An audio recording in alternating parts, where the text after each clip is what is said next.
నేరాల తీరు మారిందని దానికి తగ్గట్టు ప్రభుత్వాలు పోలీసు వ్యవస్థ కూడా మారాలని అన్నారు సీఎం రేవంత్ రెడ్డి.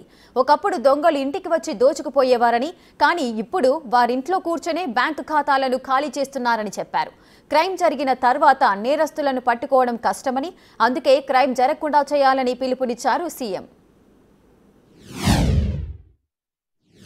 ఇప్పుడు దేశంలో కానీ ప్రపంచంలో కానీ తీవ్రమైన నేరాలు, మర్డర్, రేప్ని మనం అత్యంత తీవ్రమైన నేరంగా చూసేది. అదేవిధంగా దోపిడీలు చేయాలి అంటే నేరగాళ్ళు మన ఇంటికి రావాలి, మన తలుపులో మన కిటికీలో బద్దలు కొట్టాలి, మన ఇంట్లోకి రావాలి, మన త్రిజోరీని పగలగొట్టి తీసుకెళ్ళాలి. కానీ ఈరోజు త్రిజోరీ ఆర్ ట్రెజరీ అనే పదానికే డెఫినేషన్ మారింది.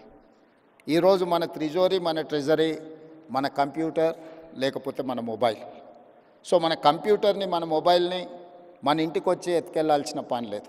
వాళ్ళు ఎక్కడున్నా కూడా they can enter into your computer or otherwise your mobile. మీ త్రిజోరీలో, మీ ట్రెజరీలో ఉన్న ఎలాంటి ఖజానానైనా దొంగతనం చేయడానికి నవడేస్ సైబర్ క్రైమ్ అనేది ఈ నేరాల రూపు మారింది.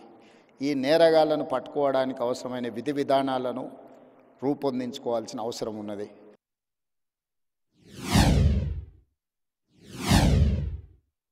ఈ విధి విధానాల రూపకల్పనలో సైబర్ సిటీ 25 సంవత్సరాల క్రితమే మనం హైదరాబాద్లో ఏర్పాటు చేసుకున్నాం. ఈరోజు సైబర్ నేరాలను నియంత్రించడానికి కూడా ఈ దేశానికి ఆదర్శంగా మొదటి స్థానంలో తెలంగాణ రాష్ట్రం ఉన్నది. మా పోలీసు అధికారులు ప్రత్యేకమైన నిరంతర కృషి చేయడంతో ఈరోజు దేశంలోనే సైబర్ క్రైమ్ను నిరోధించడంలో తెలంగాణ రాష్ట్ర పోలీసు విభాగం ముందు భాగాన నిలబడ్డది. ఇది మేము చెప్పడం కాదు, కేంద్ర ప్రభుత్వమే గుర్తించి మా అధికారులను అభినందించింది. గతంలో పోలీస్ వ్యవస్థ చేజింగ్ సెల్ లాగా ఉండేది. ఒక నేరం జరిగిన తర్వాత నేరగాళ్లను పట్టుకోవడానికి అవసరమైన ప్రణాళికలు పోలీసులు సిద్ధం చేసుకునేది. కానీ ఈరోజు నేరం జరిగిన తర్వాత పట్టుకోవడం అనేది సైబర్ క్రైమ్లో అంత ఆశామాసిగా లేదు.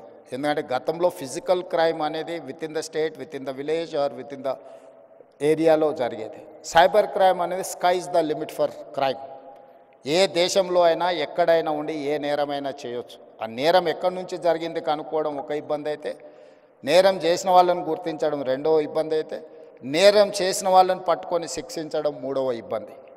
ఇన్ని రకాల ఇబ్బందుల నేపథ్యంలో నేరం జరగకుండా నిరోధించాల్సిన బాధ్యతనే మన పోలీస్ వ్యవస్థ మీద ఉన్నది. ఈ పోలీస్ వ్యవస్థ కూడా ఒక రాష్ట్రానికి పరిమితమైన విధానాలతో మనం ముందుకు వెళ్ళలేం.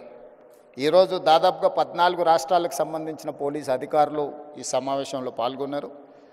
దేశం మొత్తం ఒక యూనిట్గా ఈ సైబర్ క్రైమ్లో పనిచేయాల్సిన అవసరం ఉన్నది. కోఆర్డినేషన్ కూడా చాలా అవసరం ఉన్నది.